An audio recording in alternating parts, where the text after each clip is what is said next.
Taurus, hi, welcome to Mystic Queen PH. At ito ang inyong weekly reading for March 3 to 9, 2025. So if you're interested in private readings, meron tayong link sa description at sa pinned comment. Pakicheck nyo lang information kung paano mag-book for a private reading. And please subscribe to our channel to show your support, like, share this video, at comment na rin kayo kung kayo ay naka-resonate. Ayan. And kung kayo mayroong TikTok, follow nyo na rin ako sa TikTok. Mystic Queen PH. And also sa Facebook rin, Mystic Queen PH. Okay. So Taurus, meron ditong collaboration, working with others.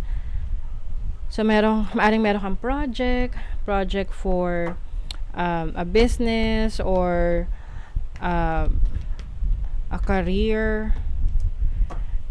na susubukan mo. And ang co-creation rin naman kasi, a collaboration, hindi lang naman yun na tipong kailangan you are both like present in that project. So, maaari ring magkukonsulta ka sa iba, no? So, that's also collaboration.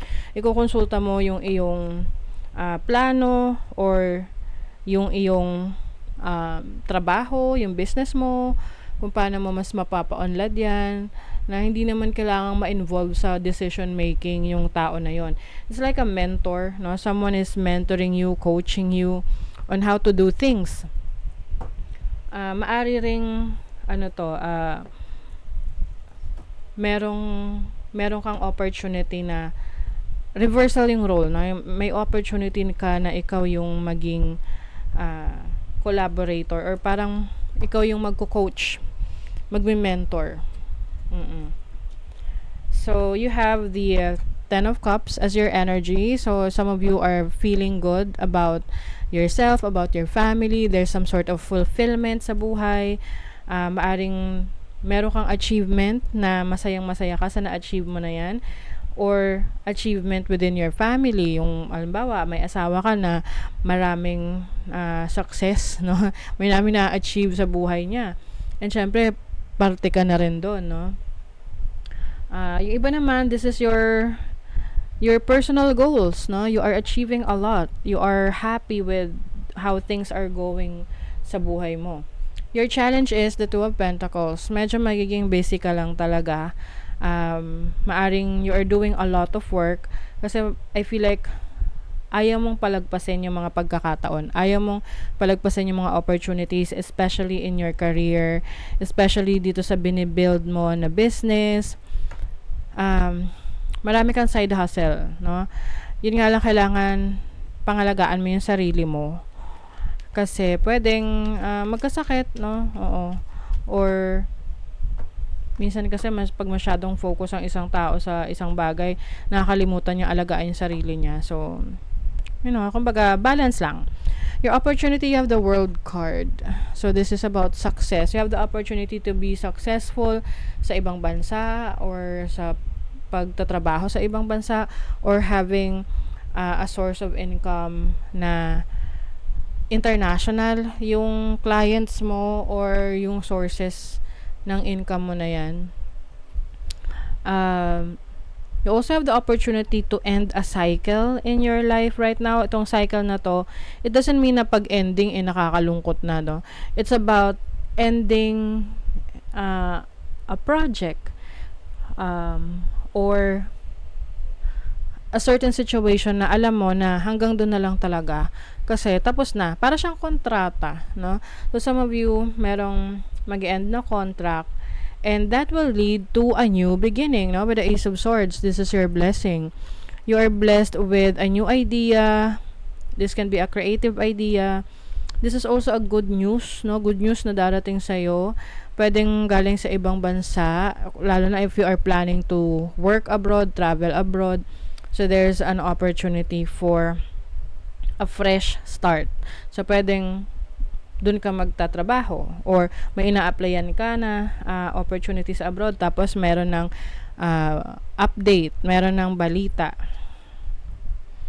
And some of you, this is a creative idea na magbibigay sa iyo ng blessings.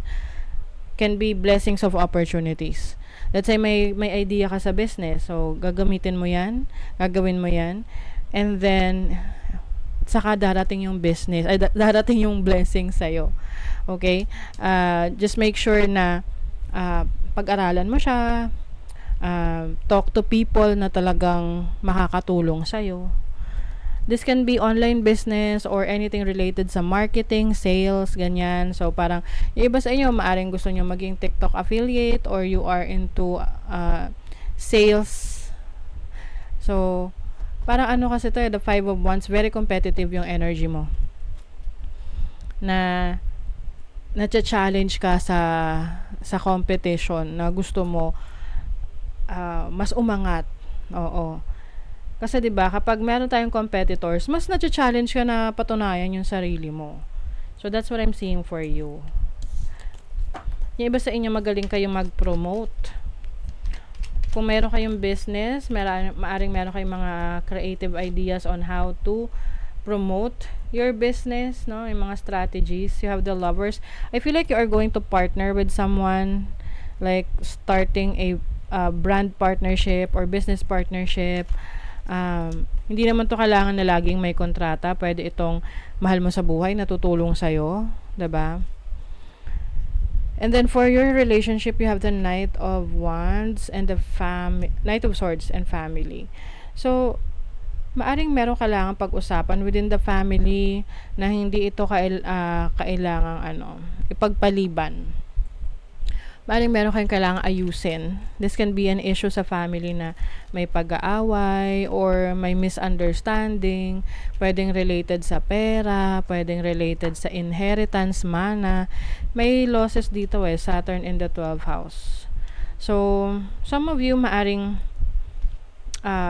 merong kailangan pag-usapan related sa pera dahil merong mahal sa buhay na pumanaw, ganon. So, bawa, lolo-lola mo mayaman, parents mo mayaman, tapos syempre case to case basis, hindi to para sa lahat kasi general reading to. Okay? So, pwedeng matagal na issue na isi-settle, aayusin within the family. Yung iba sa inyo kasi merong hindi nyo kayang mag-express ng nararamdaman nyo. So, parang it's within you lang, no? Nasa sarili mo lang. Ikaw lang yung nakikipagbuno doon sa nararamdaman mo na yon. Confidence. So, you are also going to improve your confidence. May yung iba sa inyo may insecurities. Actually, halos lahat naman tayo may insecurities, but you are going to train yourself. Train mo yung sarili mo na mas i-embrace yung sarili mo for who you really are. You are going to take control of your own narrative. This is paninindigan sa sarili mo at hindi mo nahahayaan na makinig sa ibang tao na siya yung naglilimita sa'yo. Okay? Na magawa yung gusto mo. So, that is your reading, Taurus. Thank you so much. See you again.